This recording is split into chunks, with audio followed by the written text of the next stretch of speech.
To talk about the alleged hacking of multiple government offices or agencies, we have DICT spokesperson Mr. Aboy Paraiso. Sir, magandang hapon and thank you for joining us this afternoon, ASEC. We apologize for the delay. we hope hindi kayo masyadong na-impatient. No worries po. Magandang hapon po, Sir Ed. Ma'am Ami, Sen Edu, magandang hapon po. Ito talaga eh. Sir, let me get down to the brass tacks. The Bloomberg report, Chinese state-sponsored hackers behind infiltration of Philippine computer systems. Can we qualify exactly what they were able to access? What kind of data? What kind of information? Is this sensitive information? Is this something to be alarmed about? Pero isang mas mahalaga, are they really Chinese hackers? Supposedly, Sige, Chinese sagutin mo natin lahat yan. Una-una doon sa tanong ni Sir Ed. As early as January of last year po, in-announce na ho natin that there are persistent threat actors and threat attempts against our government systems, so including ho yung mga various military websites ho natin.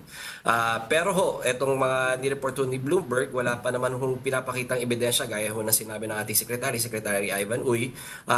These data that are being shown to the public and maybe the basis of the Bloomberg report are data that were gathered or were infiltrated from prior administrations pa po. We keep on insisting and challenging these hackers and threat actors po para ipakita ko ano yung mga data na to. Para naman ho, masagot din yung tanong ni Sir Ed na ano-ano ba itong mga data na to, how sensitive they are. But so far po, wala po lumalabas na current data na allegedly hacked. Pangalawa naman ho, doon sa tanong ni Sen Edu, we have evidence to support that these the techniques, the procedures, the MOs that are being used are well documented from various threat actors and groups, particularly that of 41 and APT21, which are known to be Chinese hackers. As far as if they are state-sponsored, hindi ho natin masasagot yan. So may iba pa forensic... bang bansa kayo na natitrace? Kasi sa iba, in other countries, yung mga ganyang hackers, natitrace din nila. For example, sa North Korea, meron bang ganon? O puro Chinese lang yung mga nakikita niyong possible source ng mga hacking? Forensic Tama ko kayo, footprints. Mamami. Kasi sa loob ho ng isang araw, isipin nyo na lang ho, sa loob ng isang araw, from hundreds of thousands to 1 million attempts a day. A day ho to. From various locations, from various threat actors, from various groups. So at tama naman ho na hindi lang ho mga known Chinese threat actors ang nagtatangka na mag-penetrate sa ating systems po. Natitrace naman ho natin yan based on una-una ho yung mga IP addresses nila. And second, more importantly, because of their MOs and procedures and techniques na identify natin yung mga groups na to. So may ibang abang bansa, may ibang countries kayo na possible na pinanggagalingan apart from China? Meron po.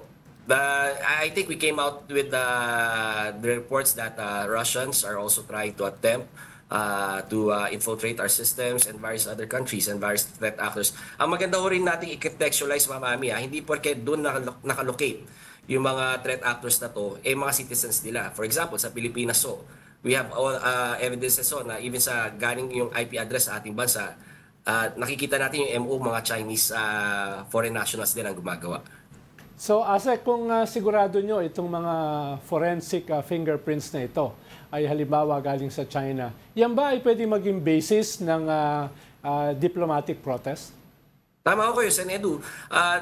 Even before nung lumabas tong balita na to, I think middle of last year, na lumabas na may pagtatangka sa ating mga institusyon at sistema ng pamahalaan, nag-raise na ho tayo ng mga diplomatic concerns natin sa pamahalaan ng China para naman ho papatunayan nila, sabi ho nila na hindi ito state-sponsored. And we challenge them by creating that dialogue with them that help us capture and identify these groups located that we zeroed in within your jurisdiction po. May response ba sila? Hindi ko alam kasi hindi DICT na nakipag-usap sa kanila. We have to course it through.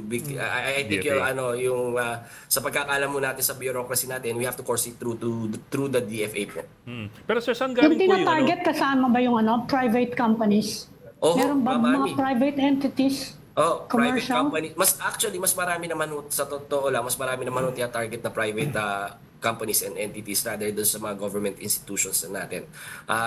The word that I would use is persistent and constant na pagtatangka sa ating mga sistema po. Pero sir, saan galing po yung yung suspicion that it's Chinese state-sponsored hacking? You mentioned kasi a group kanina, APT something. Is that an indicator of some sort as to the identity of the hackers or the sponsor at least? Tama ho, Sir Ed. Pero hindi ho natin sinabi na state-sponsored sila. These are known Chinese threat actors po. Okay. Na-identify ho natin sila because of their documented techniques, strategies, MOs, and procedures na ini-employ ho nila sa paggagawa ng kanilang mga hacking activities po.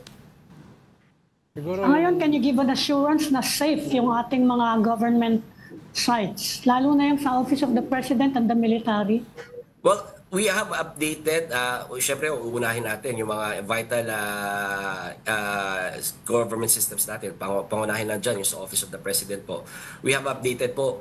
Pero kailangan natin tandaan, and this is hindi ho sa kung ano yung na-experience natin, na-experience ho ng even first world countries no one is 100% safe from these threat actors. Because you have to understand that cat and mouse tug of war game to with us in government and these threat actors. Kasi ang technology na ini-employ na piniprevent natin ngayon, nag-i-evolve in a matter of 3 months, 6 months, nag-i-evolve na sila, nag-a-adapt na sila ng ibang technology. So we have to counter that to. So it is safe as it can be, but makakaasa ho kayo, kami ho sa DICT, hindi ho natutulog. Totoong hindi ho natutulog yung mga tao dito na para ho bantayan ang ating mga sistema sa gobyerno. kamusta yung inyong coordination with the military? Halimbawa, may bagong tinayo na command center sa Aguinaldo yata with the help of the Americans, no?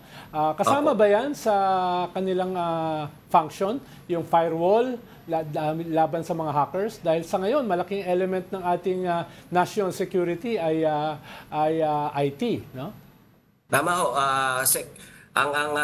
We have to delineate ang function ho namin dito sa DICT at ho sa Department of National Defense. They are ang pangunahing mandato nila is to protect yung mga military institutions ho natin.